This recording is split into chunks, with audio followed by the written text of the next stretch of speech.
बे समाव बड'लेण्ड टाइम्स बिनि उनाव बड'लेण्ड बुब्लि बड'लेण्ड रादाब आरो आइजें बड'लेण्ड साफ्रोमबो बे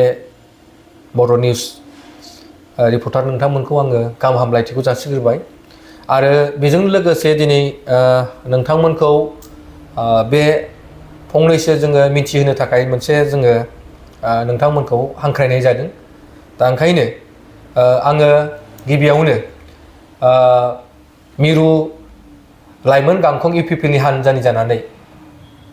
बिटिआर ओनसोलजों लोगोसे साफ्रोमबो BTCनि रायजो राजाफोरखौ आङो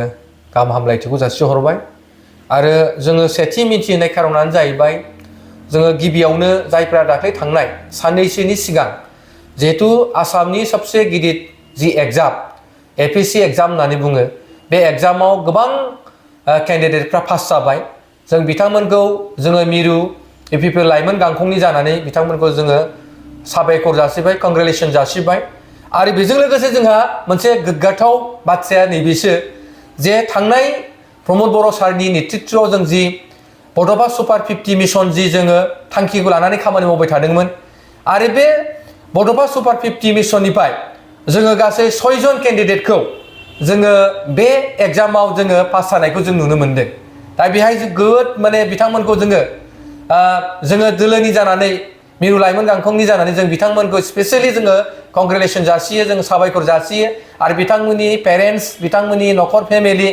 आरो बेजों लोगोसे बिटिआर ओनसोलनि साफ्रोमबो रायजो राजाफोरखौबो जोङो जायफोरा बे एग्जामखौ होनानै उथ्रिसारनो हाबाय जों बिथांमोनखौबो जोंनि मिरु लाइमोन गांखंनि जानानै बिथांमोनखौ जोङो बरायनाय थाबाय आरो बेजों लोगोसे आरो जों बरायबावनो सानदों बिथांमोनखौ जोङो नैबे नोंथांमोननि मिडियानि गेजेरजों जायफोरा थांनाय माने मैयासो जिहेतु जोंहा JEE जि एग्जाम होदोंमोन बेहाय गासै जोंनि बड'फा सुपार मिशन माने माबानिफ्राय गासै 34 स्टुडेन्टफ्रा केन्डिडेटफ्रा बे एग्जामखौ लिरदोंमोन आरो बे एग्जामाव गासै 26 केन्डिडेटफ्रा पास जादों क्लियार जादों दा बिथांमोनखौबो आङो बिथांमोननि न'खर आरो बे केन्डिडेट बिथांमोनखौ आङो जोङो मिरु लाइमोन गांखंनि जानानै कंग्रेचुलेसन जासियो आरो बेजों लोगोसे जायफोरा माने एसे बे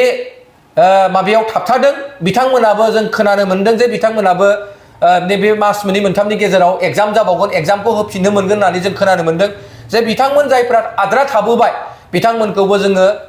एडभान्स जों कंग्रेचुलेसन जासिबाय जाहाथे बिथांमोना फैगोन समाव जाहाथे मोजां फरायनानै जाहाथे बिथांमोनाबो जाहाथे बे एग्जामखौ पास खालामनो हायो दा आं बेखिनिखौ जोङो मिरु लाइमोन गांखंनि जानानै जों बे साफ्रोमबो APSc एग्जाम आरो JEE